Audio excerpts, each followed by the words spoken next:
Tobia, Radio Pyramide FM Antoine Egypte le lo allo Togo le mafia kai. Oh, le mafia kwe. Tika boji wa kwela.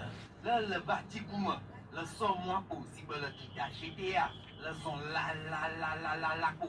Le notere kakwato. Le poste jimawa. Wa komia oji. Oh, mais comment quand tu as vu ma bo. Que non va? Trop sous GTA ri. Oya kita sibele ina tikuma. Voilà, tu cliques en moi que non te lo. Ne me moi sous GTA. Il me sont la l'homme veut sous le cocotte de Pouya. Campus. Vous comprenez le gars quoi dit? Comment pas du chien du quoi? Pyramide FM à Yima. Comment l'homme quoi Pyramide FM à Bézelaire. Retrouvez Pyramide FM, votre radio à Lomé, sur le tronçon GTA Clicamé, au feu tricolore, Carrefour Lomégan, dans l'immeuble Groupe Média Pyramide. Pyramide FM, la radio en plus grand. Vous écoutez Pyramide FM. Canal Plus vous donne l'heure. Il est 12h.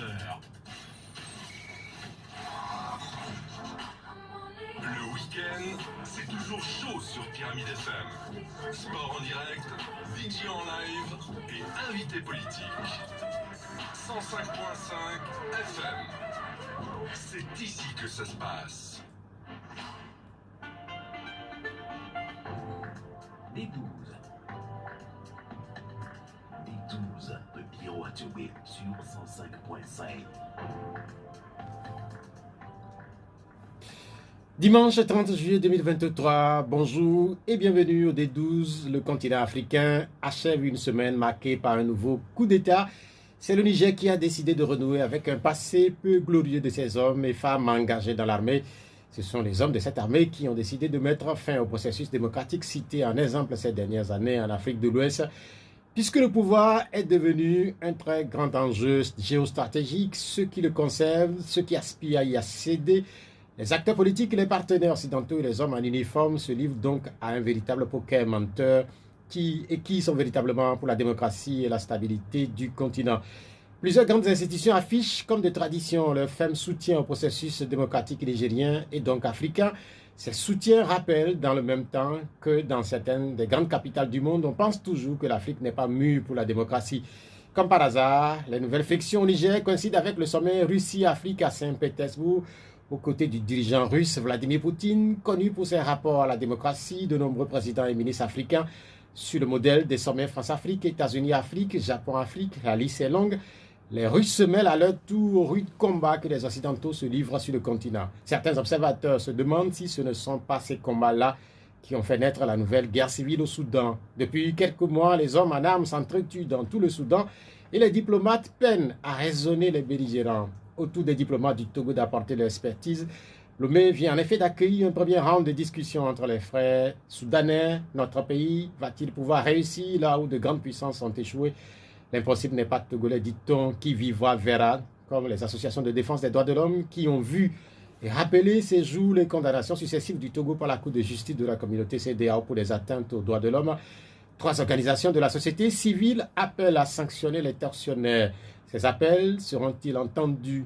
Dans le nord du Togo, les populations, elles appellent dans leurs prières au quotidien les terroristes à épargner notre territoire. Malheureusement, ces prières restent pour leurs veines. Combien de Togolais ont déjà perdu la vie dans ce conflit?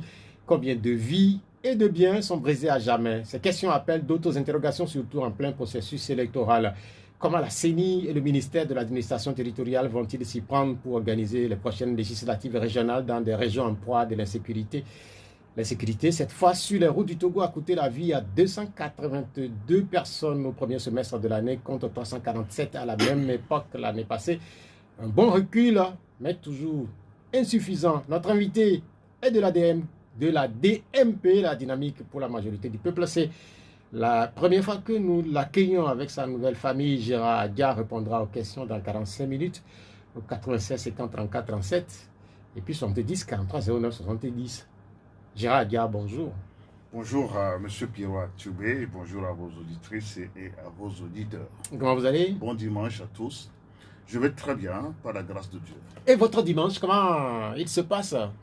Ce matin, sachant que je devrais venir chez vous, j'ai dû lire un peu les dépêches, les actualités, pour pouvoir me baigner de tout ce qui se passe dans le monde, surtout en Afrique.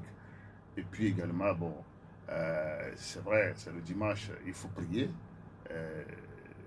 Je me suis soumis à cet exercice qui est mon habitude de tous les dimanches. Donc vous êtes préparé pour l'émission, c'est un peu comme si vous allez à un combat.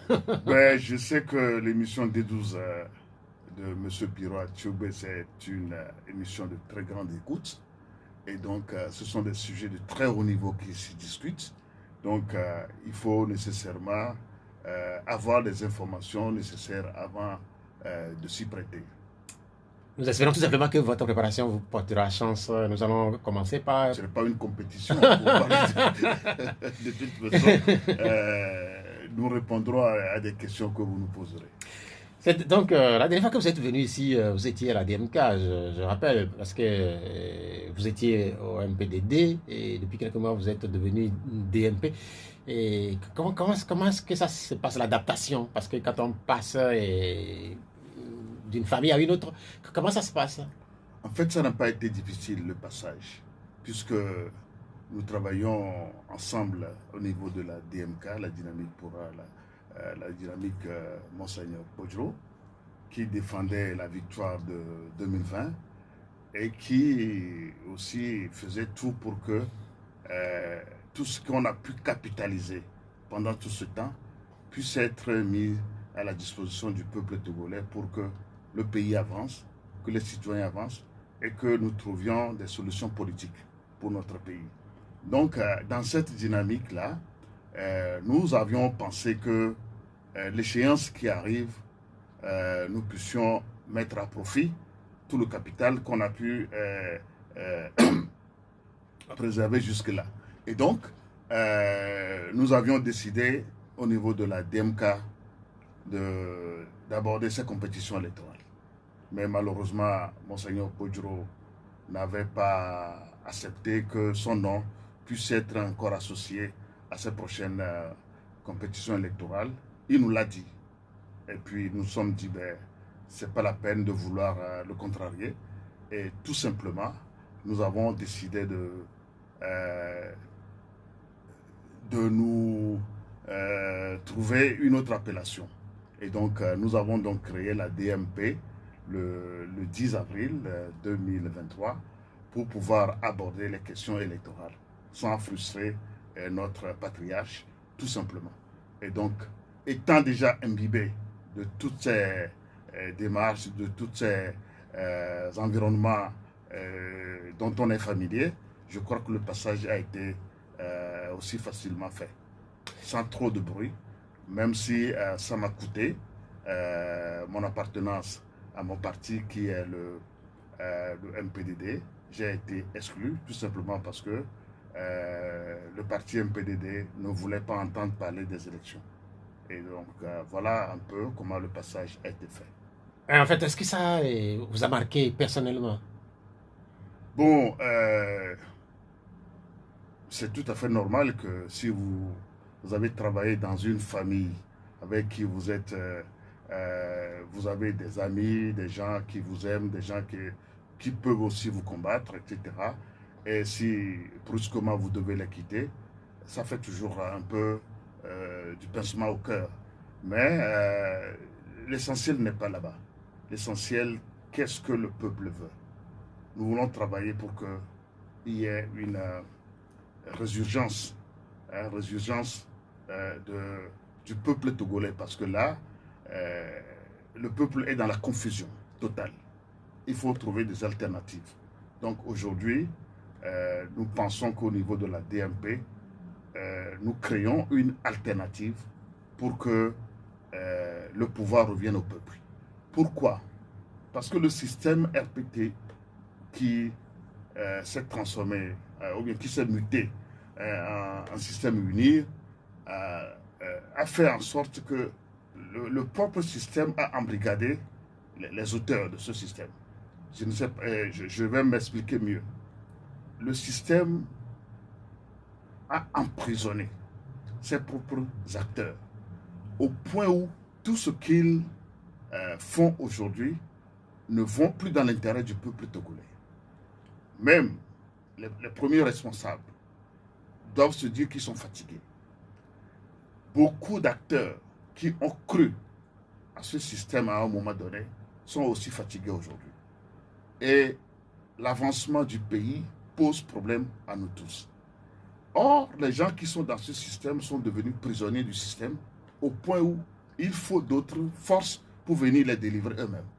Et donc, nous, au niveau de la DMP, nous voulons constituer une alternative, une force alternative qui vienne délivrer non seulement ceux qui sont dans le système emprisonnés, mais tout le peuple togolais, parce que nous avons besoin de l'alternance au pouvoir, nous avons besoin de nouvelles choses, de nouvelles propositions politiques pour notre pays, pour le peuple togolais. Dans cette tourmente-là, en réalité, on peut retenir autour de votre exclusion la dissension profonde qu'il y a eu entre vous et votre ancien, je ne sais pas si je dois dire ancien, mentor, Agbeome Kodjo. On sait que vous êtes connu depuis des années, mais puisqu'on dit jamais, jamais, est-ce que entre vous, c'est définitivement la fin ou c'est la vie, demain vous pouvez encore vous retrouver? Vous savez, nous sommes en politique. Je n'ai rien à reprocher à M. Kodjo.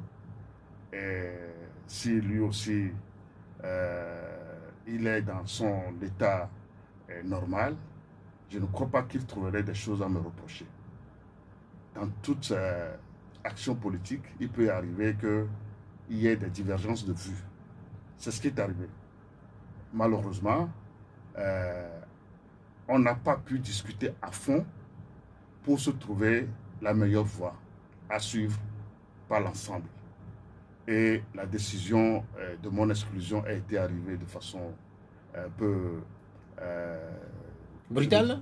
Brutale pour moi, parce que je ne m'y attendais pas, mais je me dis que ça peut arriver. Et donc, il n'y a pas d'animosité entre mon ancien patron et moi-même, je ne crois pas. Il n'y a pas d'animosité, je ne lui en veux pas. Bon, je ne sais pas quel est son état d'esprit par rapport à moi, mais je me dis qu'en politique, on peut se séparer aujourd'hui et se retrouver demain. Il suit son chemin aujourd'hui, je suis mon chemin. Je n'ai pas de choses à lui reprocher. Tout simplement, la vie continue pour chacun de nous. L'exercice que nous sommes en train de faire, ce n'est pas moi, Gérard Adja, qui est... ce n'est pas mon intérêt personnel qui est le plus important. L'essentiel, c'est où est-ce qu'on peut, par où on peut passer pour délivrer le peuple togolais, qui est dans cette situation qui n'est pas du tout confortable. Il faut qu'on arrive à trouver une solution. Donc la recherche de la solution, bien la voie pour la solution, c'est ça qui nous divise aujourd'hui. Mais demain, si nos chemins se retrouvent, bon, tu sais, les grands acteurs comme la Côte d'Ivoire, Gbagbo a eu des problèmes avec Alassane Ouattara, comment il s'appelle, Guillaume Soro. Il y a eu plusieurs choses qui se sont passées en Côte d'Ivoire, mais ils se sont retrouvés. Ils se sont retrouvés, ils ont fait la paix. Donc, je n'ai pas d'animosité quelconque par rapport à mon ancien patron. Aujourd'hui, je suis libre de penser comme je veux. Je peux mener mes initiatives comme je veux. Je peux prendre une direction comme je veux. L'essentiel est que... Donc vous êtes affranchi? Ben, en quelque sorte, parce que si je dis que je réfléchis pour moi-même et dans l'intérêt du peuple togolais, je crois que c'est une forme d'affranchissement. Vous avez dit que, au niveau de l'exclusion, en faisant référence à l'ancien Premier ministre Agbeome Kodjo, vous avez dit s'il était dans son état normal. Qu'est-ce que vous voulez dire en réalité? Non, je voulais dire tout simplement que si il n'y a pas d'autres influences qui lui disent des choses qui ne sont pas vraies par rapport à moi. Parce que j'ai écouté plein de choses, mais je me dis que bon, si c'est ces choses qui lui ont été rapportées et qu'il aille dans ce sens, bon, tant mieux. L'histoire rétablira la vérité à tout moment. Vous avez écouté beaucoup de choses. Quoi par exemple? Ben, que je serai approché par le pouvoir actuel. Et là aussi, je me dis que nous sommes des acteurs politiques. Et la politique méfiance. Méfiance ne sert pas notre pays. Il va falloir que des acteurs politiques, quel que soit leur bord, puissent arriver à se parler, à discuter et à se dire les vérités les yeux dans les yeux. Si nous ne sommes pas capables de nous rencontrer, de discuter, de parler de notre pays et de dire à l'autre ce qu'il fait de bien et de mauvais, alors là, nous ne pouvons pas constituer une relève pour demain. Parce que les gens ont fait ces politiques de méfiance durant plusieurs années. Et voilà là où nous en sommes. Il n'y a plus de confiance entre les acteurs. Il y a de la médisance, des choses qu'on ne voit pas, on dit qu'on a vu, et des choses qu'on ne connaît pas, on dit ce qu'on connaît, et puis on s'insulte de n'importe comment. Non, il faut qu'on arrête ça. Non, mais en fait, en réalité, qu'est-ce que vous voulez dire? Vous voulez dire tout simplement que là, vous avez pensé que, en tant qu'acteur de l'opposition, vous avez le droit, la possibilité d'aller discuter, de faire de l'amitié, par exemple, avec les gens du pouvoir. Vous savez... C'est ce qui n'est pas vraiment accepté quand même dans notre pays. Oui, ça n'est pas accepté dans notre pays, mais les conséquences, les voilà. Il y a eu une division, ou bien on sème toujours la division entre des acteurs politiques. Ce n'est pas une bonne chose. Moi, je pense que, prenons l'exemple des gens de la Côte d'Ivoire. Ils ont même fait la guerre entre eux. Ils se sont entretués. Mais au finish, ils sont revenus à la table je ne dirais pas de l'amitié, mais de la fraternité. Ils se sont parlé, les yeux dans les yeux, ils se sont dit des vérités. Aujourd'hui, si des grands acteurs politiques dans notre pays peuvent arriver à s'enfermer et à discuter sérieusement, je pense qu'on trouverait une solution pour notre pays. Moi, je ne dis pas que c'est moi qui suis le principal acteur qui puisse le faire. Mais voyons tout simplement le parcours de notre pays. Vous verrez que ça fait pitié de constater que les acteurs ne peuvent pas s'entendre sur un minimum pour que le pays avance. Or, il y a des ressources inestimables dans notre pays. Quand je parle des ressources, c'est des hommes capables de faire de grandes choses. Mais à cause de la méfiance, à cause de l'exclusion, à cause de si je t'approche, si tu t'approches de moi, on va dire ceci, on va dire cela. Cela vaut pour les leaders politiques qui ne veulent pas s'approcher de ceux qui sont au pouvoir. Ça vaut également pour ceux qui sont au pouvoir, qui ne veulent pas s'approcher des acteurs de l'opposition. Et ça tue un pays. Ça tue un pays. Moi, je ne dis pas que des gens laissent tomber leurs convictions. Moi, je suis un homme de conviction. Ce pays peut aller mieux, comme c'est le cas aujourd'hui. Ça peut aller vraiment mieux. Les Togolais peuvent être plus à l'aise. Mais malheureusement, ce n'est pas le cas. Donc, il faut que nous créions une alternative pour que les Togolais arrivent à se comprendre et à travailler ensemble, tout en étant dans des logiques différentes. Ça n'exclut pas que nous sommes des frères. Vous comprenez? Nous sommes des frères togolais. Il faut que nous arrivions à comprendre que ce n'est pas parce que toi, tu n'es pas de mon parti, tu n'es pas de mon, comment appelle-t-on, dans ma vision politique, que tu deviens du coup mon ennemi. Ce n'est pas normal. Il faut que nous arrivions à nous débarrasser de cette mentalité aussi pour que le pays avance. Mais est-ce que depuis là, vous avez pu discuter avec les gens du pouvoir? Est-ce que vous avez noué de nouvelles amitiés, par exemple? Non, pas pour le moment en tout cas. Je ne peux pas dire aujourd'hui que j'ai eu à discuter avec les gens du pouvoir. Pas encore. Donc mais je pense que moi, je suis devenu un individu.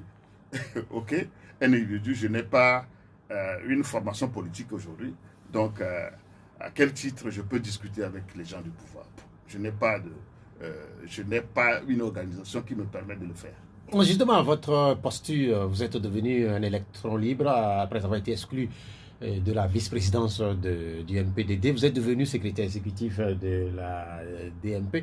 Est-ce que vous pensez, pour un futur proche, créer une structure politique ou rejoindre un parti politique, créer une association? Comment est-ce que vous voyez votre futur proche? Bon, mon futur, je le définis tout d'abord par rapport à la DMP, parce que j'y travaille en tant que secrétaire exécutif, et je fais tout pour que cette coalition que nous avons créée, qui peut accueillir aussi bien des partis politiques, des associations, que des personnalités. Voilà un peu ceux qui peuvent faire partie de la DMP. Donc, je suis dans la DMP en tant que personnalité, mais je peux rejoindre tout parti à tout moment. Je peux rejoindre tout parti à tout moment. Comme je peux aussi créer mon propre parti politique. Mais est-ce que c'est ça la solution aujourd'hui que les Togolais veulent?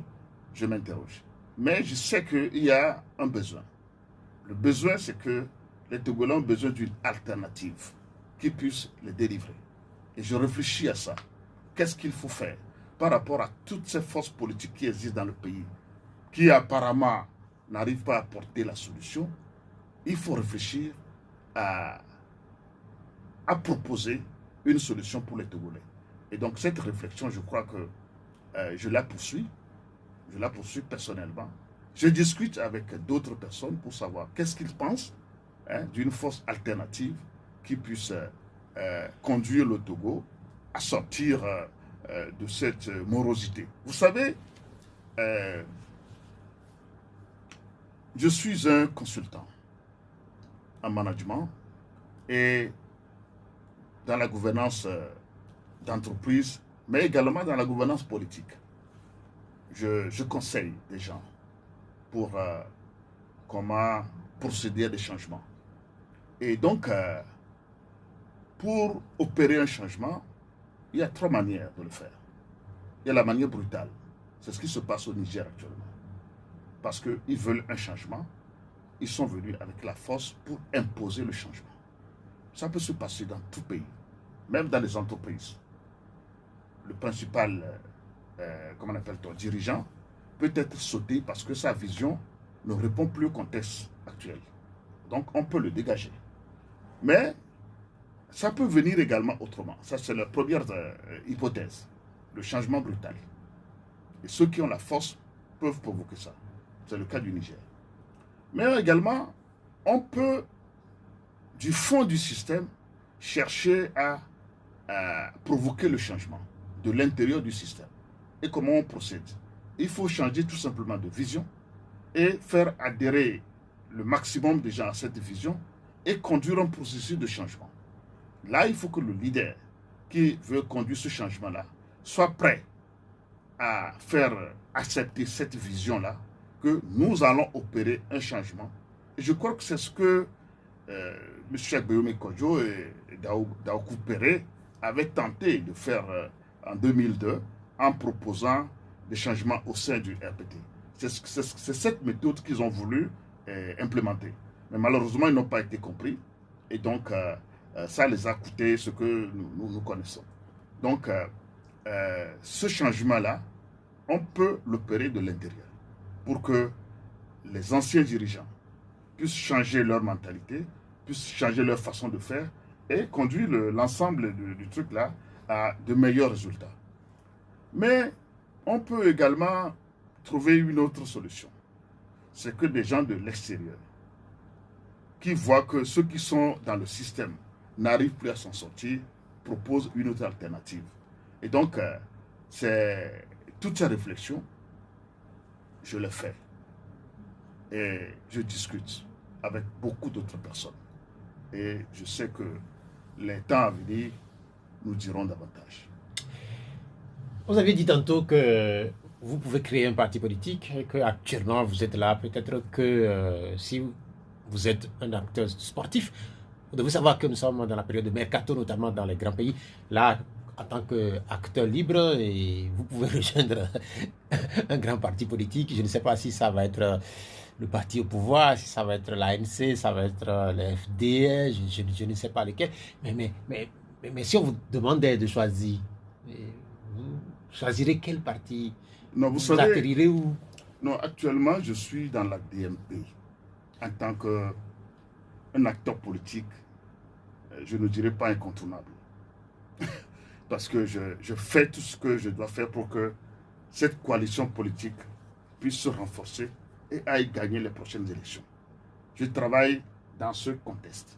Et donc, pour porter le maillot d'un parti politique, ça ne peut être qu'un parti au sein de la DMP. Et donc, je veux conduire... Peut-être la CDPA? Pourquoi pas? Il y a aussi d'autres partis comme la DSA, et puis le NI, le parti Le NI, le parti Le Togo autrement, et autres. qui peuvent me donner un maillot, hein, ou bien un poste à jouer lors des prochaines élections. Donc, par rapport à ça, je n'ai pas d'inquiétude. Mais ma priorité, comment faire pour que la DMP aille gagner ces prochaines élections. Et ça, j'y travaille sérieusement. Bien, merci. Durant cette période-là, on sait qu'il se passe beaucoup de choses en marche vers les élections. Beaucoup d'acteurs font le diagnostic de la situation politique. Et c'est ce qu'on a noté. Et c'est quand même peut-être surprenant pour certains, mais en fait, peut-être dans l'ordre normal des choses, un certain nombre d'acteurs, un peu comme vous, exclus de leur parti politique, notamment Uruapo Chanyao, et c'est un ancien de l'ANC. Uro Tchatipi, c'est un ancien de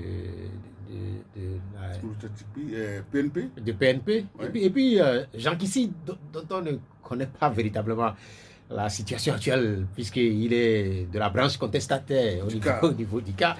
Et ils ont fait paraître ces derniers temps une tribune pour analyser ce qui se fait ou ce qu'il y a dans le pays. Mais certains ont pensé que vous allez apposer également votre signature. Est-ce qu'ils ne vous ont pas contacté, puisque vous êtes également un exclu? Bon, vous savez, je suis un exclu, mais très vite, je me suis trouvé un gîte. Donc, moi, je ne me considère pas aujourd'hui comme un électron libre en tant que tel, puisque je travaille dans une structure politique qui se prépare très activement pour les prochaines élections. Donc, je ne suis pas dans le même cas que ceux que tu as cités. M. Jean Kissi, Uro Chanyao Apo, Uro Tchatipi, bon, je sais que ils se sont mis ensemble la dernière fois pour sortir une tribune. Bon, je n'ai pas été informé. Et même si j'étais informé, mon appartenance à la DMP ne me permettrait pas de m'associer à ce projet. Quoique, bon, ça peut être salutaire. Mais je me dis que ce n'est pas la peine de disperser ces énergies. Aujourd'hui, tous ces gens-là, je pense qu'il y a un regroupement politique qui est là, qui est la DMP. Nous travaillons pour rassembler davantage. Nous travaillons pour, comment dit-on, rassembler tous les Togolais au sein d'une coalition qui puisse porter les Togolais au pouvoir. Quand je dis porter les Togolais au pouvoir, c'est-à-dire que la majorité des Togolais doivent arriver au pouvoir lors des prochaines élections, pas le billet de la DMP. Et donc, je salue leurs actions, je les encourage, mais ils peuvent s'approcher de nous pour que nous travaillions ensemble pour faire sortir ce pays. Donc, c'est un appel que vous le lancez là? Ou bien vous le faites la cour carrément? Bon, faire la cour, c'est trop dur. Mais des gens comme Jean Kissi, que j'aime bien, Uruapo Chanyao, oui, que je connais aussi très bien, M. Uro Tchatipi, avec qui on a déjà fait plusieurs discussions. Je crois que ce qu'ils disent n'est pas étranger à ce que nous faisons au niveau de la DMP. Et donc, on peut toujours s'entendre pour qu'ensemble, nous allions bouter dehors ce système qui est en train d'arrêter ou bien de faire traîner tous les Togolais dans la rue. On écoute de plus en plus ce type de discours qu'il faut être ensemble. Et ce n'est pas nouveau aussi, ce type de discours qu'il faut que l'opposition se mette ensemble. Mais comment expliquer que ce discours n'arrive pas à prospérer? Même si on sait que depuis les années 90, il y a eu les codes, il y a eu les fraudes, et l'histoire a continué jusqu'à récemment. Il y a eu la C14, il y a eu la DMK, et là la DMP. On nous annonce d'autres regroupements dans un futur proche. Comment expliquer que tout ça là, au final, n'est pas les résultats escomptés? Bon, les anciens regroupements qui avaient eu lieu méritaient quand même d'être félicités. Mais malheureusement, ils n'ont pas atteint les résultats. Les regroupements d'aujourd'hui arrivent dans un contexte beaucoup plus compliqué parce que les acteurs politiques qui ont fait le chemin jusqu'ici sont, à mon avis, je ne dirais pas dépassés, mais ils sont un peu usés et ils sont un peu fatigués. Et donc, dans ce contexte, chacun se cherche. Parce que s'ils arrivent à, ou bien s'ils remarquent que, ben, écoutez, j'ai fait 10 ans de combat, 20 ans de combat, 30 ans de combat, il n'y a pas de résultat, il faut finalement se trouver une porte de sortie. Je crois que c'est un peu la mentalité de beaucoup d'autres acteurs aujourd'hui. Et donc ça fait qu'il y a l'individualisme qui prime leurs actions sur le terrain. Ils ramènent tout à eux-mêmes. Ils ne pensent plus aux populations, c'est-à-dire qu'au peuple togolais pour qui ils se sont battus dans les années passées. Aujourd'hui, beaucoup de ces acteurs travaillent pour leur propre chapelle. Et c'est difficile, c'est ça qui est difficile. C'est ça qui fait que malgré toutes nos démarches, pour qu'on soit ensemble, pour être fort et mobiliser le peuple dans le sens de la délivrance de notre pays, beaucoup sont réticents. Tout simplement parce que si j'y vais, je perds mon autonomie, je perds, comment appelle-t-on, la façon de travailler pour moi. Et donc, ça fait qu'il y a de la réticence. Mais il y a quand même de nouveaux acteurs qui arrivent sur le terrain et qui sont mus par l'intérêt général, qui sont mus par... il faut nécessairement que nous sortions de cette situation dans laquelle le pays est plongé. Et c'est pour ça que je parle d'alternative. On a tout essayé. Ça ne marche pas. Mais aujourd'hui, il faut réfléchir autrement. Pourquoi ça ne marche pas? Ceux qui animent le système qui bloque le Togo, eux aussi sont fatigués. Les enseignants ont souvent aidé le régime en place à frauder les élections. Mais les enseignants ont vu ce qu'on a fait avec eux. Ils ont été traités comme ils ne méritaient pas. Ils ont compris que, au fait, nous servions un système qui ne nous aime pas, ou bien qui n'est pas prêt à nous donner la joie, à nous donner la paix, à nous donner l'avancement. Les forces armées togolaises, bon, je les félicite pour ce qu'ils font sur le fond. Mais également, ils ont contribué à maintenir un système. Mais aujourd'hui, je ne dis pas que le système est contre eux, mais le système ne leur permet pas de faire le travail comme cela se doit. Et donc, ils doivent se dire aussi que, mais tiens, ce système, nous l'avons maintenu, nous l'avons entretenu, et nous l'avons protégé. Mais en fait, ce n'est pas la solution pour le Togo. Et donc, tout le monde doit savoir que le système qui est en place n'est pas la solution. Il faut que nous arrivions à trouver une autre alternative. Et donc, des acteurs sont en train de réfléchir à ce que le Togo soit sauvé. Et je sais que les jours à venir, les mois à venir, les années à venir donneront raison à ceux qui cherchent cette nouvelle alternative. Sur ce travail, qui est un travail relativement difficile, puisque visiblement difficile, on vous a rappelé récemment, dans un passé récent, que vous, par exemple, vous êtes associé à des campagnes de dénigrement d'une partie de l'opposition. Vous savez de quoi je parle.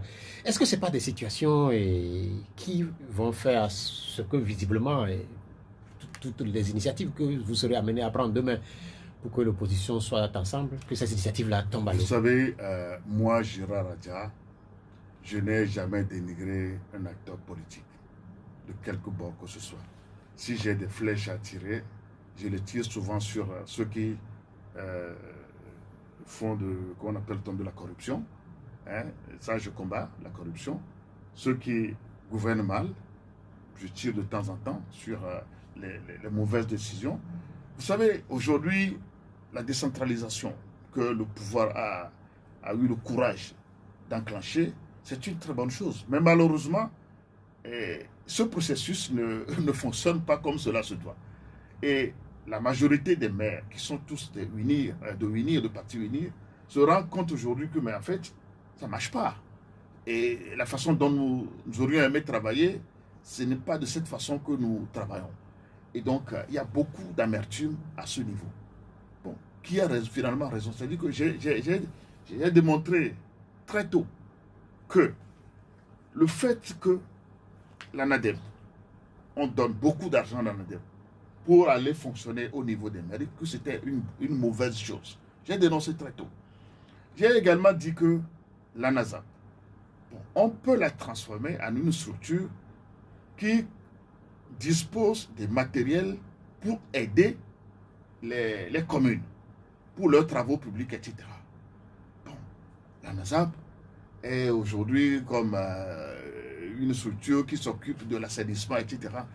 Mais le rôle qu'on devrait faire jouer à cette institution est plus que ce qu'on... Cette critique-là, par exemple... Donc, je dis, ouais. Ça là...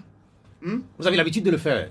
Oui, j'ai l'habitude de le faire Oui, mais en fait, pour donner des idées au gouvernement que, écoutez, nous ne sommes pas du même bord, mais ce que vous faites, vous pouvez mieux faire. Moi, je donne des idées. Je pense quand même qu'aujourd'hui, ils ont compris par rapport à NADEP, parce que les dotations qu'on donne aux mairies aujourd'hui, je crois que celles de cette année ne sont plus allées à NADEP. Si, mais...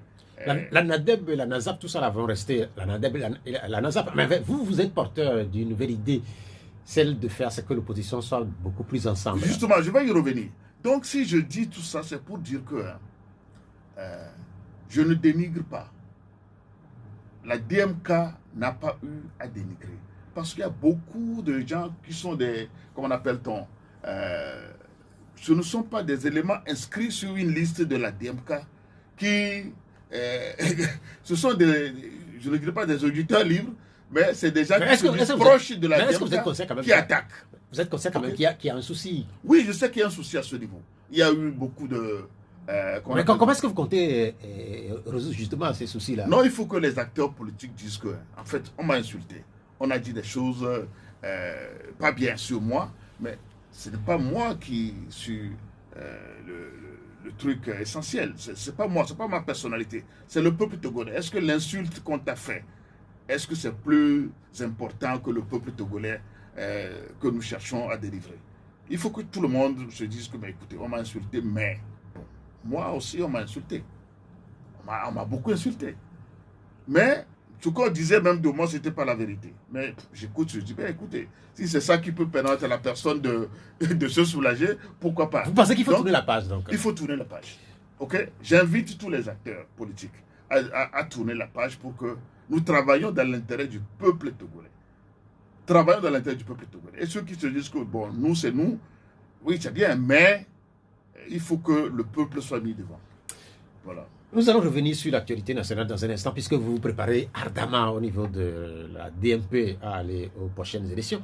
Mais dans l'actualité africaine, il y a ce coup d'État au Niger qui fait parler, et ce coup d'État qui a surpris dans certains milieux, parce qu'on sait très bien que depuis quelque temps, le Niger est relativement cité comme un modèle de démocratie avec le président sortant qui a transmis pacifiquement le pouvoir à Mohamed Bazoum. Mais est-ce que vous avez été surpris, vous? Beaucoup sont surpris. Bon, la surprise, ce n'est pas à moi d'être surpris. Parce que tout d'abord, vous citez le Niger comme un modèle de démocratie. Je ne crois pas que le fait qu'il y ait une alternance pacifique pour une fois dans ce pays suffit pour qu'on dise que c'est un modèle de démocratie. Je ne crois pas. Depuis toujours, le Niger, il y a eu plusieurs coups d'État, et même les dernières élections présidentielles qui ont conduit le président Bazoum au pouvoir, il y a eu des choses qui se sont faites de façon un peu, je ne dirais pas maladroite, mais injuste, puisqu'ils ont écarté pas mal d'acteurs politiques de l'opposition de cette compétition. Donc on ne peut pas dire que c'est un modèle de démocratie, mais quand même il y a eu pour une fois une alternance pacifique au niveau de ce pays. Maintenant, le coup d'État qui est arrivé, je crois que moi ça ne devrait pas ça ne me surprend pas. Ça ne me surprend pas. Je condamne qu'il y ait le renversement de l'ordre constitutionnel au niveau de ce pays-là. Ce n'est pas une bonne chose. Ça veut dire qu'on remet 3-0.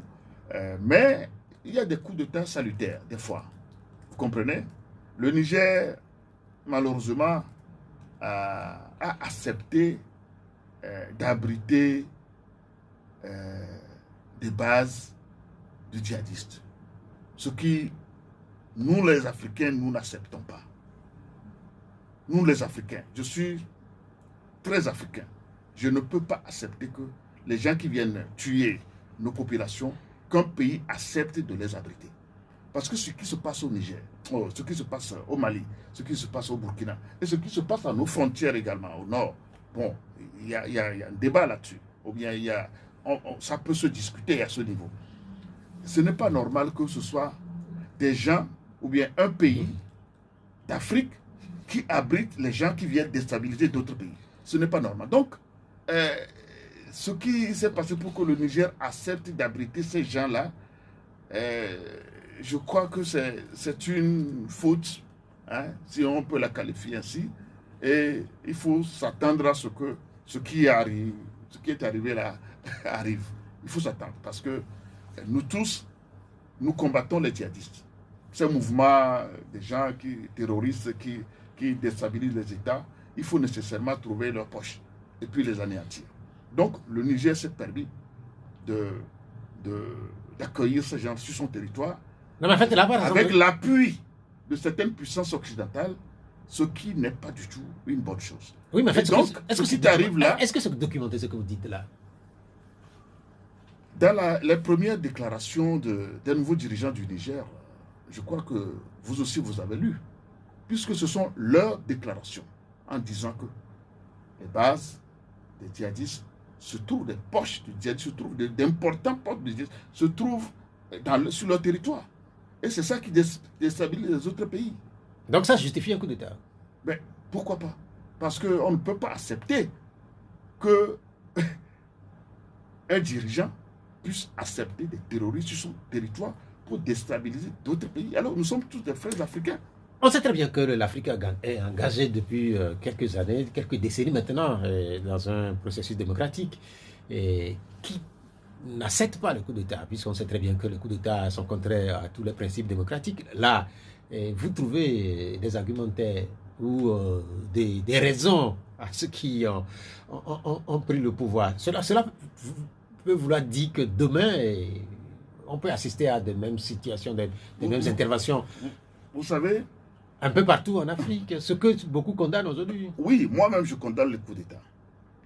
Je condamne le coup d'État, c'est-à-dire que le coup d'État militaire qui est arrivé au Niger, en tant qu'un démocrate, je ne peux que condamner ça. Mais il y a des coups d'État qui ne sont pas des coups d'État militaires. Que la CEDEAO, l'Union africaine, entérine. C'est des coups d'État constitutionnels. Là se pose un problème de souveraineté, de la notion de souveraineté, de la notion de la légitimité. Je voudrais dire que le coup d'État au Niger, bon, nous pouvons penser que c'est une mauvaise chose. Mais est-ce que le peuple nigérien accepte ce coup d'État? C'est là où la notion de la légitimité et de la souveraineté doivent intervenir. Je vous comprends.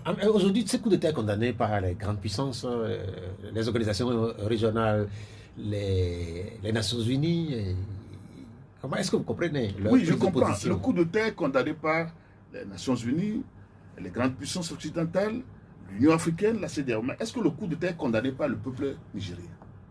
C'est ça qui est le plus important. Est-ce que le coup d'État actuel est condamné par le peuple nigérien? J'ai vu des images ce matin, avant d'arriver chez vous, que le peuple est dans la rue, ou bien à la place de la concertation, et c'est une grande foule. Alors ça veut dire que le peuple accepte que ces nouveaux dirigeants viennent pour régler un problème. C'est pour ça que je dis, il faut que nous travaillions sur la notion de la souveraineté et la notion de la légitimité. Parce que quand un coup d'État intervient et le peuple n'est pas d'accord, à ce moment-là, les puissances qui condamnent, votre peuple n'est pas d'accord avec ce que vous faites. Donc, ce n'est pas normal. Mais si nous sommes en démocratie, quelle est la place des militaires? Est-ce que ce n'est pas dans les casernes? La place des militaires est dans les casernes. Mais les militaires sont des citoyens, comme les autres. Et lorsque, dans un pays, je crois que c'est Royce qui l'avait dit, si l'État démocratique, qui est censé protéger les citoyens, en termes de justice, en termes de sécurité, en termes de tout ce qu'il faut pour que les citoyens se sentent bien, si l'État n'y arrive pas, la seule, ou bien le seul organe, ou bien la seule personne capable de rétablir la vérité, de rétablir l'ordre dans le pays, de rétablir la justice, de rétablir la sécurité, de rétablir l'ordre dans le pays, je crois que c'est les forces armées. Et donc, ce qu'ils ont fait si ça répond à ce principe, c'est-à-dire qu'il y a du désordre qui est arrivé, il y a de l'injustice qui est arrivée, il y a l'insécurité qui s'installe dans le pays, nous ne pouvons pas accepter que cela soit ainsi. Je pense que c'est normal. On peut partir des coups d'État militaires pour arriver à la démocratie. Cela est arrivé au Ghana. Monsieur le président Rollins était un militaire. Il est arrivé au Ghana. Il a fait un coup d'État. Mais il a rétabli les grands principes démocratiques dans le pays. Et puis, le pays est lancé sur le plan de la démocratie. Je pense que ce que fait le président Assimi Goïta aujourd'hui au Mali est aussi salutaire.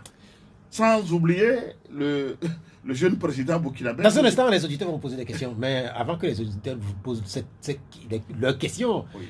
Est-ce que vous êtes d'accord avec moi que c'est un véritable recul, ce dernier coup d'État qui vient d'être perpétré au Niger, puisque quand on remonte l'histoire, après les indépendances déjà en 1963, il y a eu un coup d'État en Afrique, au Togo, et beaucoup pensaient que non, mais en fait, les coups d'État, ce n'était pas une très bonne chose. Mais là, en 2023, nous venons d'assister encore à un nouveau coup d'État. Cela veut dire que l'Afrique fait du surplace.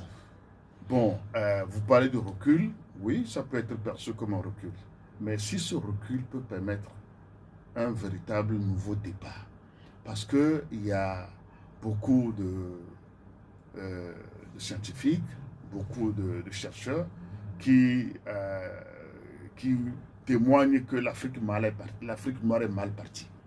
Et l'Afrique noire est véritablement mal partie parce que les indépendances que nous avons eues ne sont pas de véritables indépendances.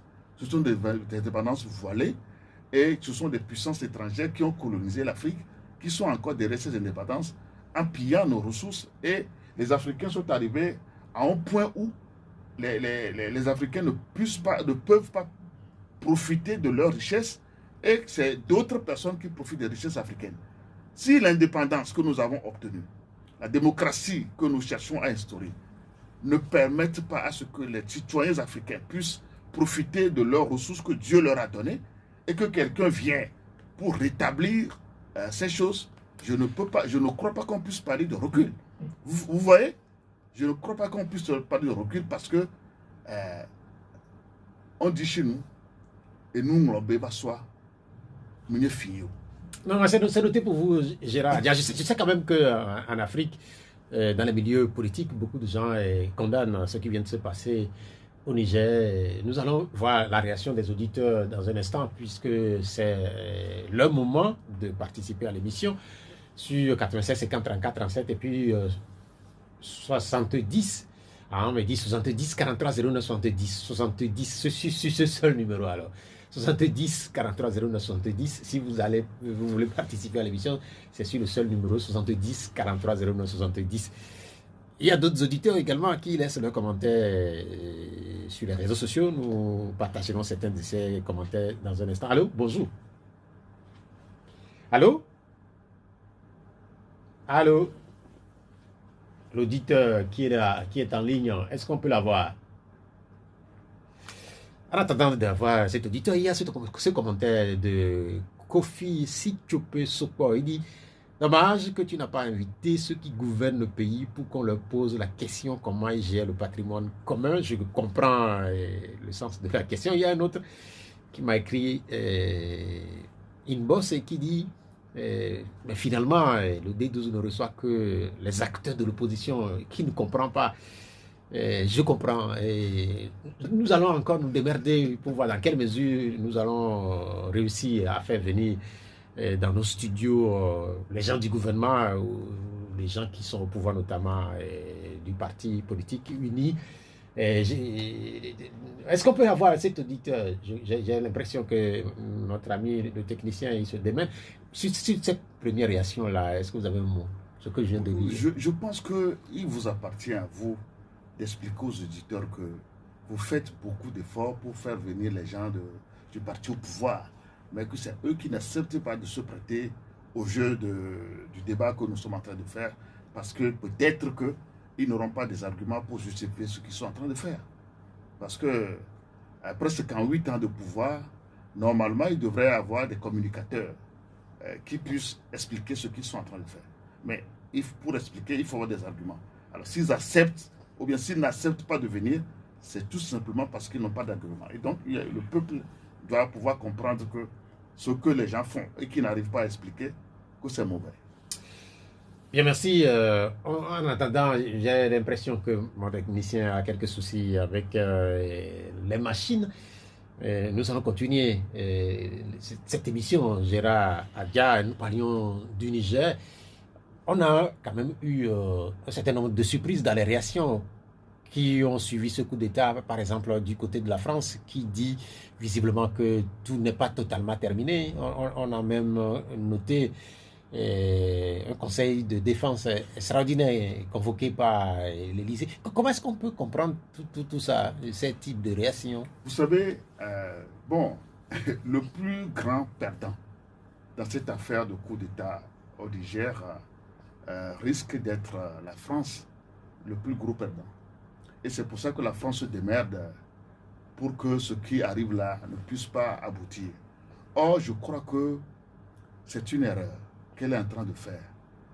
Il vaudrait mieux pour la France de chercher à réviser sa propre philosophie de gouvernance par rapport aux pays africains. Parce que si tout ça arrive, c'est parce qu'à un moment donné, les pays africains ont compris que leurs citoyens sont négligés pour l'intérêt des pays occidentaux. Et c'est ça qui amène tout ça. Au Mali, au Burkina, en Guinée.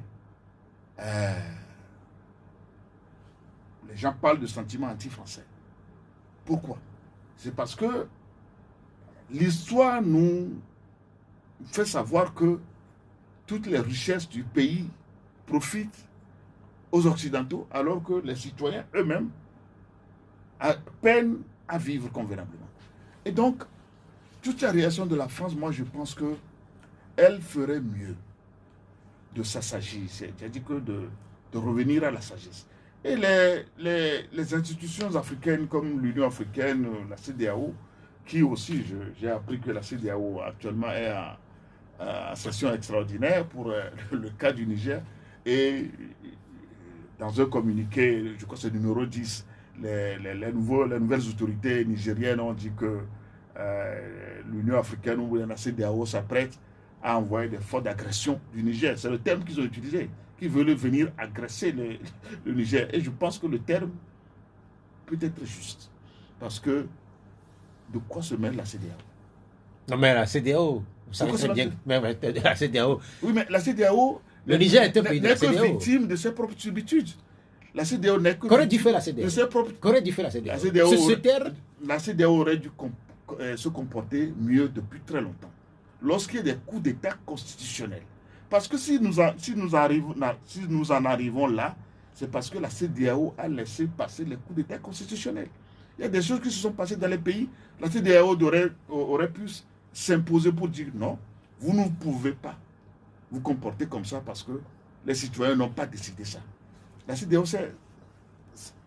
a laissé faire les choses. Dans certains pays, maintenant, on ne peut pas avoir deux poids, deux mesures. On ne peut pas avoir deux poids, deux mesures. Donc, ce qui se passe là et la réaction de la CEDEAO, moi, je trouve ça un peu ridicule. Excusez-moi le terme. La CEDEAO doit comprendre qu'il lui faut un peu plus de sagesse. De même que l'Union africaine. Leur déclaration guerrière là, il faut qu'ils reviennent à la raison. Pour se dire que si le peuple nigérien soutient les nouvelles autorités, ce qu'ils ont eu à vivre par rapport à la situation au Mali, ils vont vivre peut-être pire. Parce que, bon, la France les pousse. Hein, je suis certain que si la CEDEAO, l'Union africaine réagit de cette façon-là, c'est parce qu'il y a certainement des puissances étrangères qui sont derrière elles, qui les poussent à faire ces déclarations. Il y a même des pays africains, je suis certain, si on leur demande d'envoyer des militaires pour aller combattre le Niger, ils ne le feront pas. Parce qu'ils savent que ce sont nos frères africains qui sont là-bas. Les Africains ne doivent pas continuer à servir de bourreau pour d'autres Africains. Ce n'est pas normal. Donc, moi, la France doit vite réviser sa position parce que elle dit qu'elle coupe sa coopération financière, ou bien c'est tout ce qu'elle contribue à faire au Niger sur le plan financier. Si les Nigériens aussi décident aujourd'hui que à partir de maintenant, plus d'1 gramme d'uranium ne partira plus pour la France, ils vont dire quoi? Les Français vont dire quoi? Il faut que les gens réfléchissent. Mais il y a quelque chose qu'on ne comprend pas. Et il est difficile même de l'expliquer. Certains parlent de réveil sur le continent africain. Parce que ce qui vient de se passer au Niger, quand on regarde un peu derrière, il y a eu le Mali, il y a eu la Guinée, il y a le Burkina Faso. Là, c'est la 4e junte qui s'installe en Afrique de l'Ouest. Est-ce que vous aussi, vous pensez comme certains que nous sommes à un moment peut-être historique dans les rapports que nos pays entretiennent, notamment avec les grandes puissances? Je le pense. Je le pense, et je le pense même plus profondément que certaines personnes. Parce que chaque peuple a son histoire.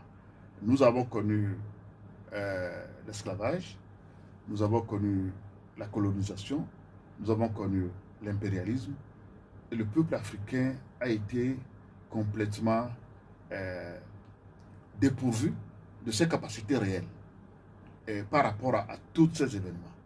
Aujourd'hui, Dieu merci qu'il y a un réveil et les peuples africains se rendent compte, mais tiens, on a les mêmes capacités que les autres. On peut faire ce que les autres font. Parce que tout ce qui nous est arrivé là, bon, c'est peut-être les circonstances du moment qui ont permis. Aujourd'hui que nous rendons compte que psychologiquement, mentalement, nous sommes dotés des mêmes capacités que les autres. Et que ce qu'ils font, nous pouvons le faire nous aussi. Je crois que l'esprit se réveille, hein, que nous sommes capables autant que les autres. Et donc, ce n'est pas la peine que nous nous laissons piétiner.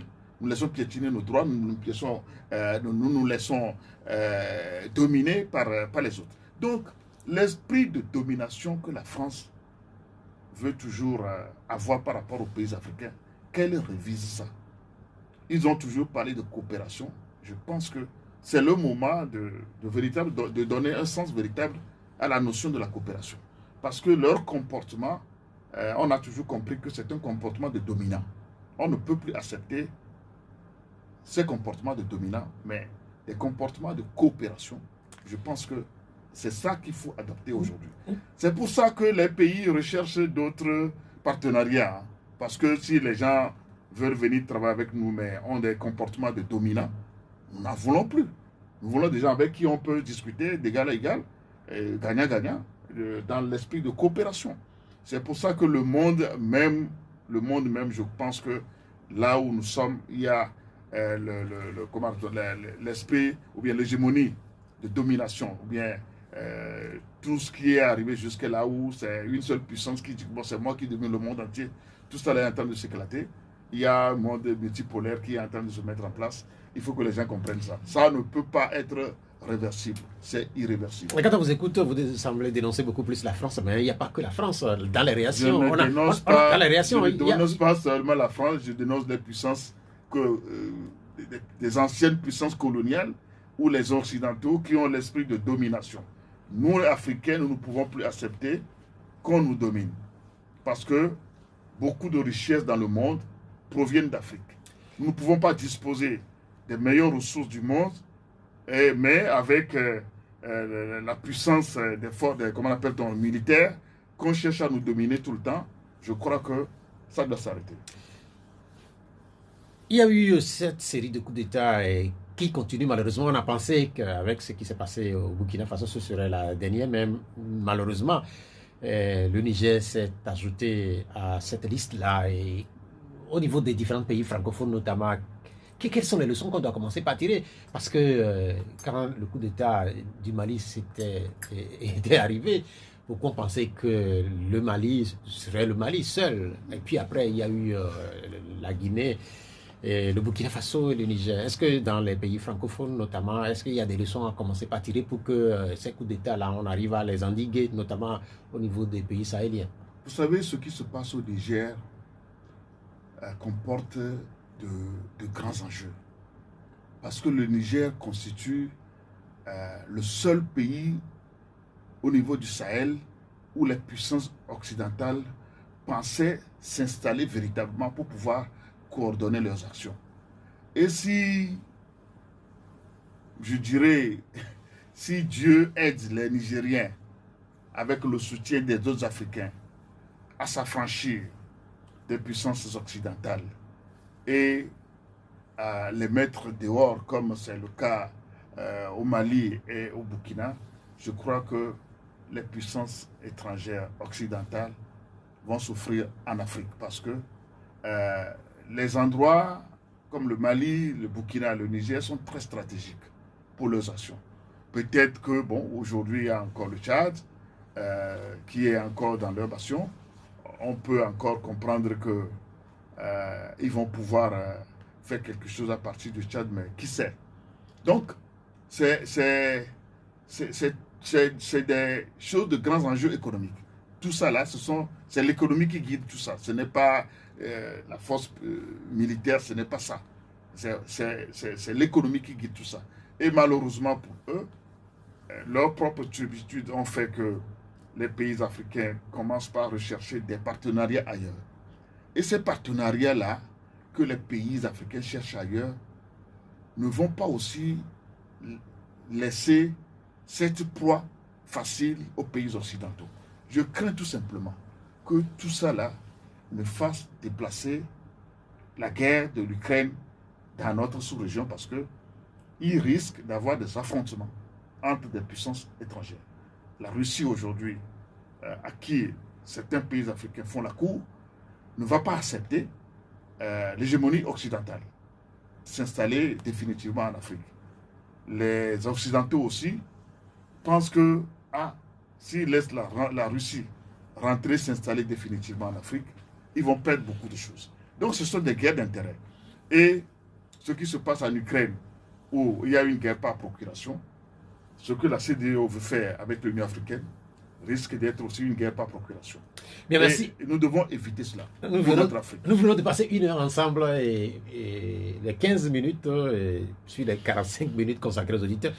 Visiblement, je crois que mon technicien me dit là que nous ne pouvons pas insérer les auditeurs. Malheureusement, nous sommes désolés. Nous allons continuer l'émission en studio avec des réactions, un certain nombre de réactions d'auditeurs. Il y a Innocent Edem Zoom et pour cette question.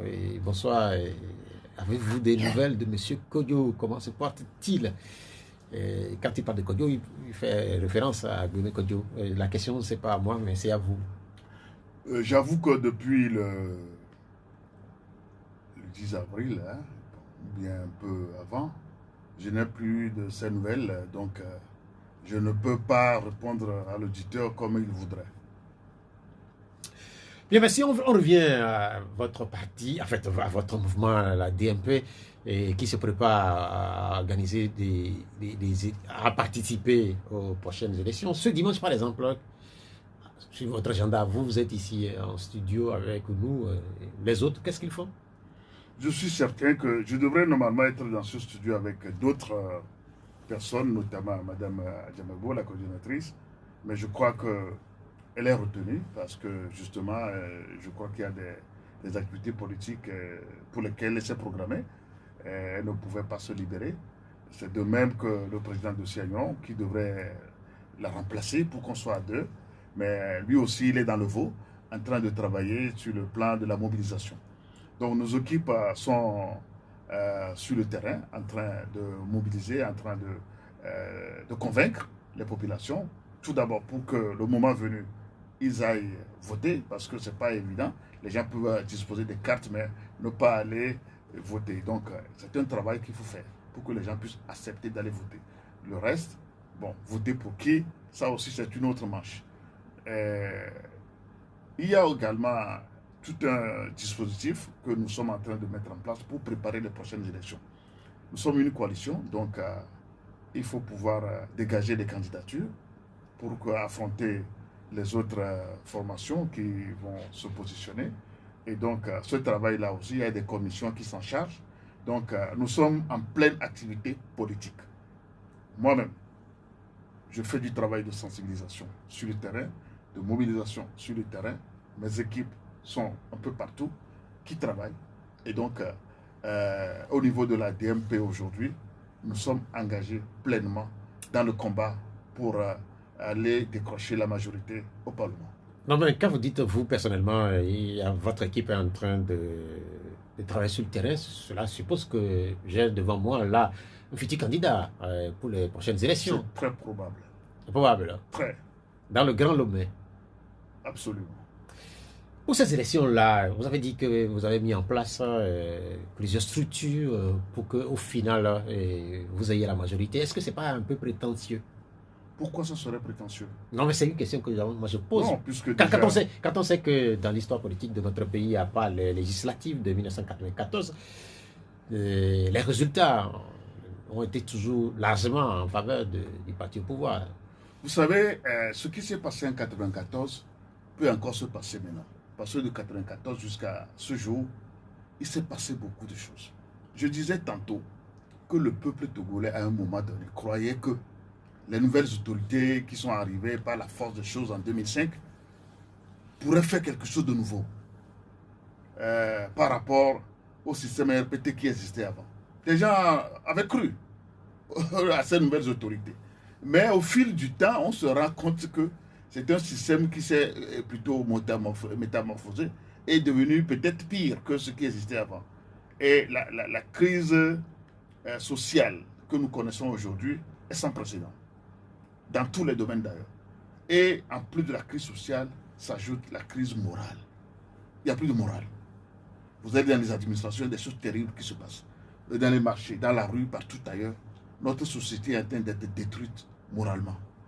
Bon, ceux qui sont encore éveillés et voient tout ça doivent comprendre que non, il y a quelque chose qui se passe de mauvais. Et il faut retourner la situation. Donc c'est dans la perspective de retourner la situation que nous plaçons. Si on vous décrit tout ce qui se passe comme corruption dans ce pays, vous ne pouvez pas imaginer. Si on vous décrit tout ce qui se passe comme amoral dans les administrations, vous n'allez pas pouvoir imaginer. Si on vous décrit tout ce qui se passe dans les, comment appelle-t-on, dans les associations, dans les, chez les, comment appelle-t-on, les structures de base dans le pays, vous ne pouvez pas imaginer. On ne peut pas continuer comme ça. Notre pays ne va pas être le dernier en Afrique quand même. Et donc je pense que sur ça, nous pensons que les Togolais sont en train d'être réveillés pour pouvoir changer la situation.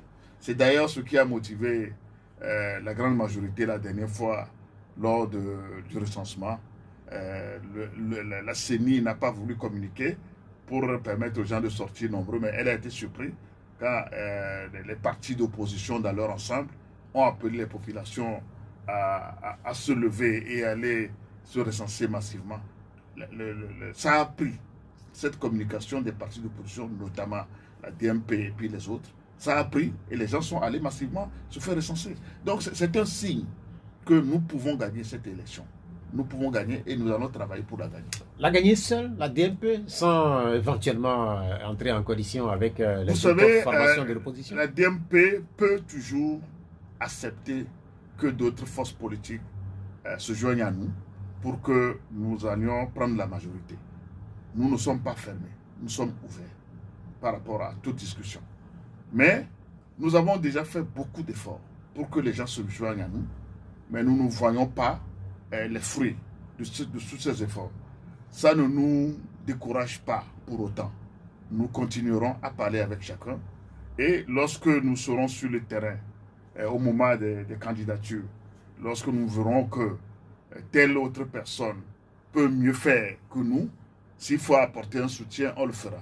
Mais si quelque part, d'autres forces aussi n'acceptent pas de se joindre à nous, mais trouvent que nous pouvons mieux faire, nous demanderons tout simplement que, dans l'intérêt supérieur du peuple togolais, que les bonnes places ou bien les bonnes personnes soient positionnées à de bons endroits pour que, au finish, ce soit le peuple qui ait la majorité. Est-ce que votre enthousiasme ou votre ambition à éventuellement gagner la prochaine ou les prochaines élections législatives n'est pas en contradiction un peu avec toutes les réclamations que vous continuez pas à porter, notamment au niveau des recensements qui ont été organisés, notamment au niveau de la zone numéro 1? Venant de votre entourage, on entend toujours qu'il faudrait rouvrir les fichiers et continuer pas à enrôler de nouveaux électeurs au niveau de cette zone-là. Vous savez, en contradiction, non. Nous ne sommes pas en contradiction avec nous-mêmes. Mais ce n'est pas parce que nous sommes prêts et déterminés à aller aux élections que lorsque des choses se passent mal, nous n'allons pas les réclamer, nous n'allons pas chercher à les corriger. Au niveau du recensement, au niveau de la zone 1, bon, tout le monde a constaté que les choses sont mal passées. Le gouvernement même a reconnu que la façon dont les choses se sont passées au niveau de la zone 1 n'était pas normale. Bon, on pensait que avec cette observation du gouvernement, la CENI devra prendre sa responsabilité pour faire corriger les choses. Mais ce n'est pas le cas. Mais bon, nous voulons quand même démontrer que les choses ne se feront plus comme avant. C'est-à-dire qu'on va piétiner nos droits et nous allons nous taire. Ce ne sera plus le cas. Non, ce discours-là aussi, c'est pas nouveau. Ne pas se taire, Bon. dénoncer, en fait. Bon, je ne sais pas si... Vous avez toujours dénoncé. Oui, nous ne faisons pas que dénoncer maintenant. Nous menons des actions pour faire corriger les choses. La preuve, c'est que lors de notre dernière conférence de presse, nous avons informé tout le peuple togolais que nous avons accompagné des gens, des Togolais, qui ont été privés de leur droit de se faire enregistrer sur les listes électorales. Nous les avons accompagnés. Finalement, bon, il y a eu des tracasseries au niveau des papiers qu'il faut obtenir avant de porter plainte, mais... Les accompagner où? À porter plainte où? À porter plainte Où ça? contre l'État. Oui, à porter plainte où? Mais nous avons voulu porter plainte au niveau du Togo, des juridictions nationales, mais nos avocats nous ont plutôt conseillé que, mais écoutez, tel que les choses se passent au niveau de la préparation de la plainte, tel que les choses se passent, il vaut mieux qu'on aille directement au niveau de la juridiction de la communauté CEDEAO. Donc, nous avons accompagné cette dame qui est allée porter plainte au niveau de la Cour de justice. Elle s'appelle comment, cette dame? Non, je ne la connais pas de nom, en toute sincérité. Si je la connaissais, je pourrais te donner ça. Peut-être à Nîmes. Mais maintenant, qu'est-ce que vous attendez de... La Cour d'Abuja? de Qu'est-ce que vous justice, attendez? nous attendons d'Abuja d'ordonner à l'État togolais de rouvrir les listes électorales pour que ceux des Togolais et celles des Togolaises qui ont été violés dans ces droits, dans leurs droits, puissent aller s'inscrire. Parce que c'est un droit pour tous les Togolais de s'inscrire sur les listes électorales. Est-ce que c'est dans la prérogative de cette Cour? Oui, bien sûr. Cette Cour est là pour faire rétablir tout citoyen dans ses droits violés.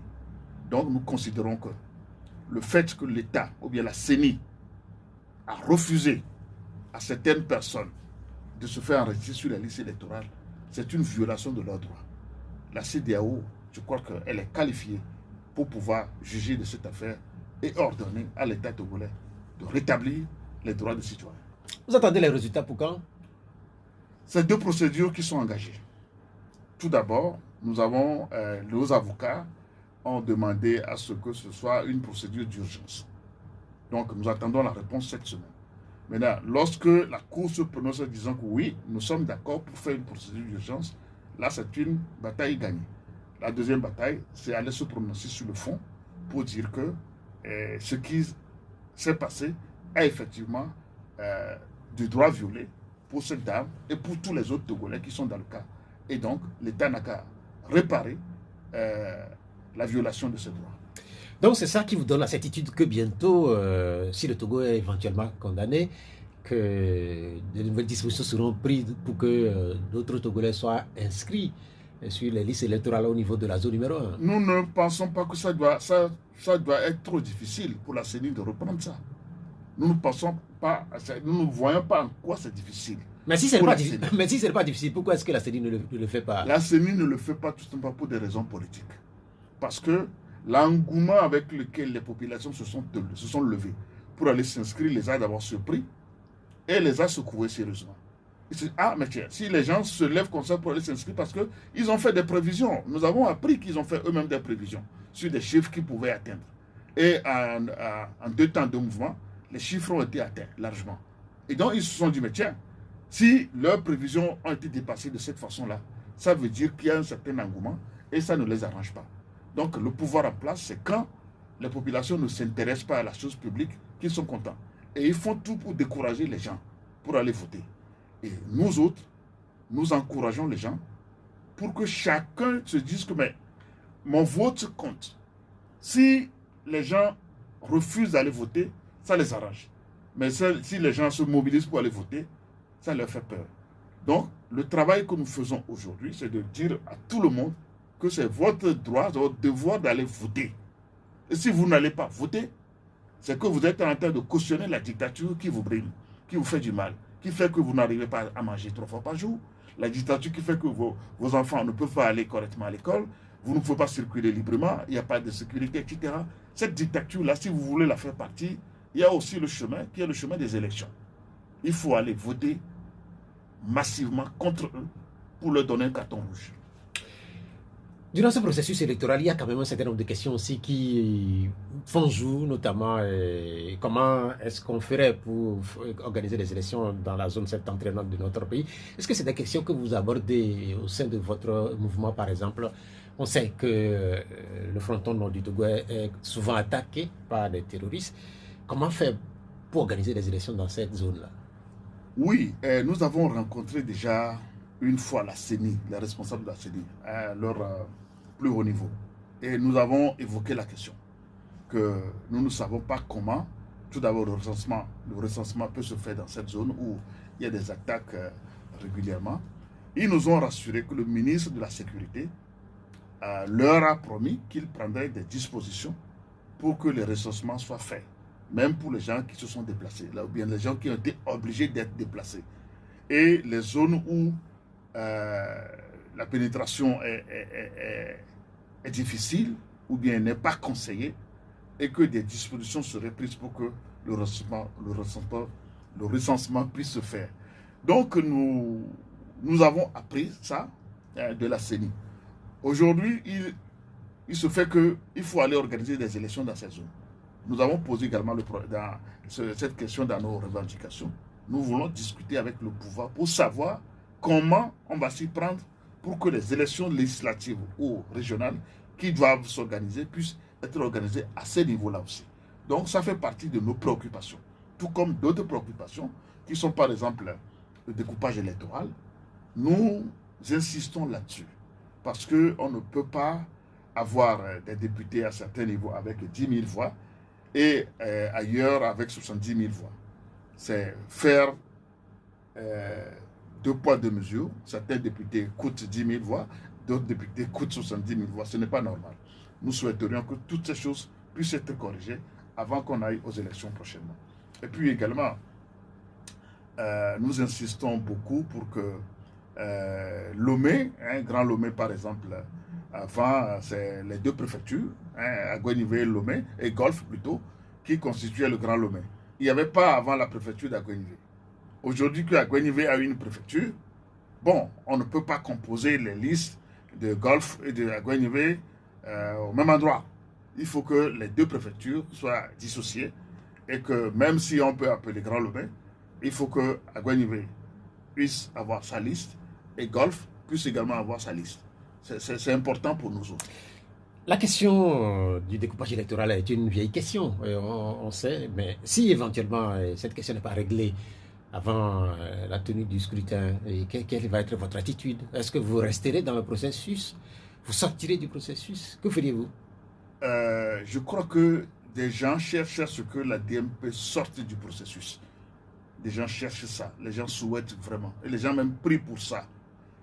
Nous ne pensons pas que nous donnerons la chance à ceux qui veulent ça. Mais nous allons nous battre pour que les meilleures conditions soient réunies pour ces élections. Mais ceux qui pensent qu'ils feraient tout pour que la DMP sorte de ce processus, comme c'était le cas en 2018 où on a poussé dehors la C14 pour que nous ayons l'Assemblée nationale actuelle dans cette configuration, je ne crois pas que les gens pourront arriver à nous faire sortir du processus. Il y a cette réaction de Bertin Abouzovi. Il dit merci, monsieur le journaliste, à monsieur Girard qui a fait le diagnostic principal qui est le fait que tant qu'il y aura des coups d'État constitutionnels, alors les coups d'État militaires ne seront jamais révolus en Afrique, car ce sont les dirigeants valets des anciennes puissances coloniales qui font ces coups d'État constitutionnels. Une réaction à cette réaction? Il approuve ce que vous avez. Oui, c'est une belle analyse, et c'est ça la réalité. Tant que la CEDEAO n'arrivera pas à régler les problèmes des coups d'État constitutionnels, il faut s'attendre toujours à ce qui arrive. Il y a cette réaction de Noël Pindra, c'est toujours en lien avec la situation au Niger et votre analyse. Il dit, si demain il y a un coup d'État au Ghana, que direz-vous?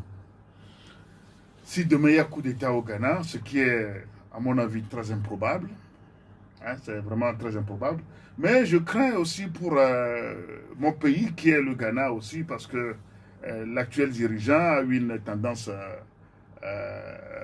France, je ne sais pas comment le dire, une tendance je ne dirais pas soutenir la France, mais à accepter le diktat et puis les influences françaises. Il faut que, toute raison gardée, nous puissions accepter que tout peut arriver là-bas aussi, mais je ne crois pas que la culture démocratique et la culture de la politique telle que conçue au Ghana puisse permettre encore des coups d'État aujourd'hui, parce que bon, on n'en est pas là pour le moment. Le Ghana, c'est vrai que les choses deviennent compliquées pour eux aussi, mais sur le plan des principes au niveau des institutions, je crois quand même qu'il y a des choses sérieuses qui ont été faites par le président Rollis, parce qu'il a dit que c'est le président Rollis dont je veux parler. Même si un diable, Satan, arrivait au pouvoir, ce n'est pas évident qu'on puisse faire balancer toutes les institutions dans le camp des gens du pouvoir. Et je crois que c'est ce qui se passe au Ghana. On peut compter sur eux. Vous avez dans vos analyses porté beaucoup de critiques sur le pouvoir, notamment togolais, mais ce pouvoir aussi porte des initiatives, notamment vis-à-vis d'un certain nombre de dossiers africains. Il y a une semaine, les Togolais ont réussi à réunir ici à Lomé les protagonistes de la crise soudanaise. Les belligérants étaient au Togo. Le Togo porte son expertise diplomatique là-bas. Quelle est votre réaction et que dites-vous après cette nouvelle initiative? Je ne veux pas rire. Je ne veux pas rire tout simplement parce que nous savons ce qui est derrière tout ça. Mais nous ne pouvons pas tout révéler aux gens. Tout ce qui est derrière, c'est balai diplomatique. Et on cherche à être médiateur par-ci, par-là. Bon, il faut aller fouiller pour comprendre qu'est-ce qui fait courir autant certains de nos diplomates. Notamment notre ministère des Affaires étrangères. Il y a lieu quand même de comprendre qu'il y a des intérêts énormes dans ces démarches. Bon, le Togo est le Togo, mais le Togo peut disposer des intérêts dans les pays où se passent ces crises-là. Est-ce que c'est une mauvaise chose? Ce n'est pas mauvais. Ce n'est pas mauvais. Mais tout ce qui peut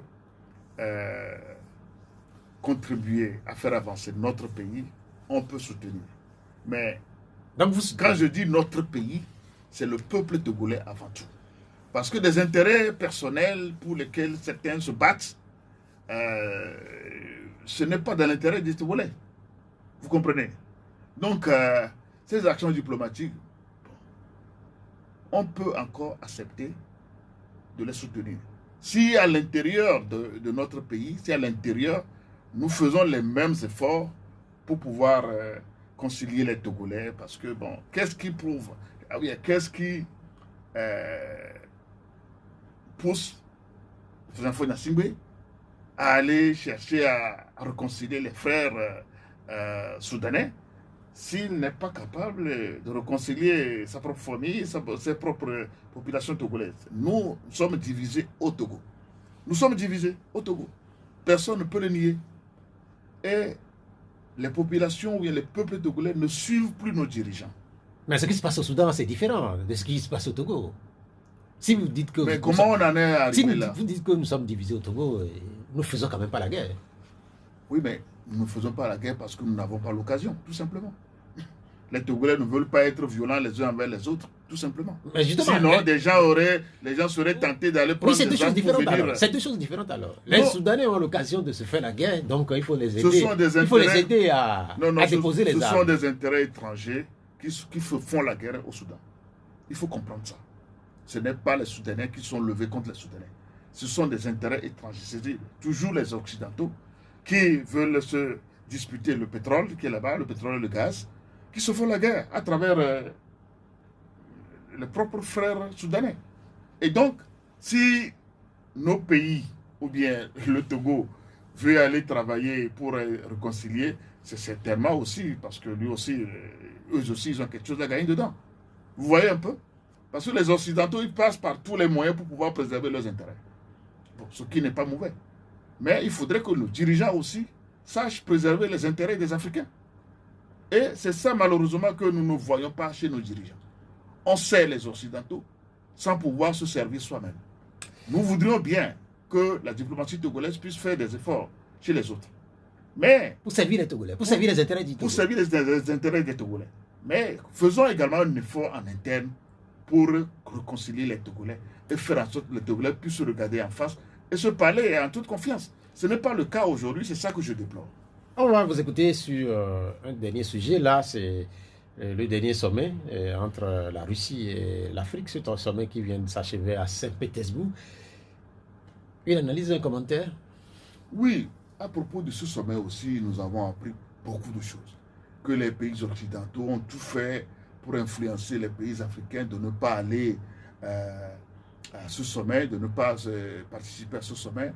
Et puis, certains, on les a autorisés à y aller parce qu'il faut aller savoir ce qui se passe et écouter ce qui se dit là-bas. Tous ces esprits-là, je crois que les Africains doivent comprendre aujourd'hui que la naissance d'un monde multipolaire arrange nous les Africains. Parce que pendant longtemps, nous avons été des peuples dominés. Des peuples dominés, des peuples spoliés, des peuples sur lesquels on ne voyait plus aucun espoir. On a brimé nos droits sur tous les plans. Donc si aujourd'hui certaines puissances peuvent se lever pour essayer d'atténuer un tout petit peu ces effets-là, ces influences des dominateurs, je crois que c'est dans l'intérêt du monde entier que le monde devienne multipolaire. Seulement, ne chassons pas le sorcier pour aller acheter le voleur ou vice-versa. On ne va pas chasser le voleur pour aller acheter le sorcier, comme on dit chez nous. Il y a ça, donc faisons en sorte que les nouvelles puissances avec lesquelles on veut tisser des partenariats, qu'on n'aille pas se donner à eux comme des gens moins chers, chez qui on va encore aller commander. Non.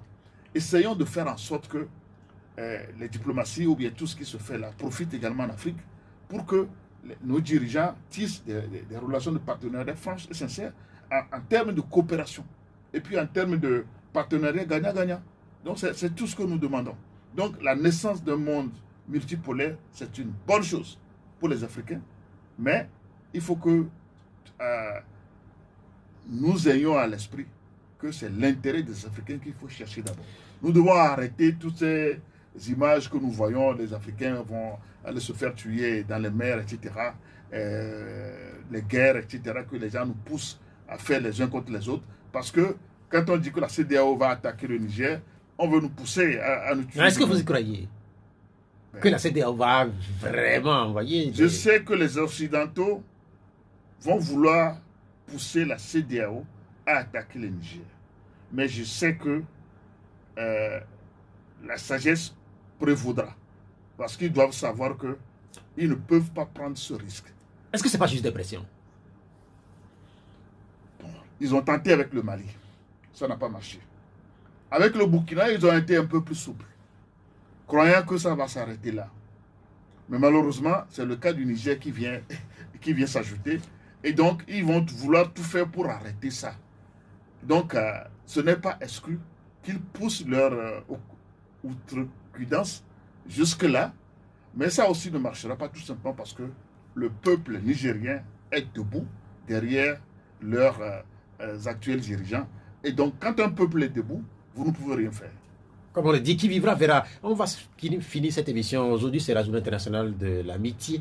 C'est vrai que je ne vous avais pas prévenu, mais là, sur cette journée, si on vous demandait de penser à un ami, là, en ce moment, à la clôture de cette émission, vous penseriez qui? Un ami. Un ami. Vous savez, en matière d'amitié, j'ai eu beaucoup d'épreuves. Et ce qui fait que il m'est arrivé à un moment donné de me demander si vraiment l'amitié, il y en existe encore. Donc, mais il y a des gens avec qui j'arrive à m'entendre. Je ne peux pas parler de grands amis, mais il y a des gens avec qui... Aucun ne vous vient comme ça à l'esprit? Non, pas pour le moment. Mes enfants... Ce ne sont pas vos amis quand même. Mes enfants que je prends comme mes amis, bon, je crois que c'est... On vous a compris, aucun ne vous est venu tout de suite à l'esprit. Bon, pas vraiment. Merci d'être venu, Gérard Adja. Vous êtes le secrétaire exécutif de la DMP. L'émission que vous venez de suivre sera rediffusée tout à l'heure à partir de 19h. Merci à Vincent Eslas Boga Koudoyon. Nous voudrons nous excuser auprès de nos auditeurs parce que nous n'avons pas pu honorer leur partie chérie, la deuxième partie qui leur permettait de poser des questions. Ce n'est que partie remise dimanche. On se donne à nouveau rendez-vous. Je suis Pierrot Athiobé. Au revoir.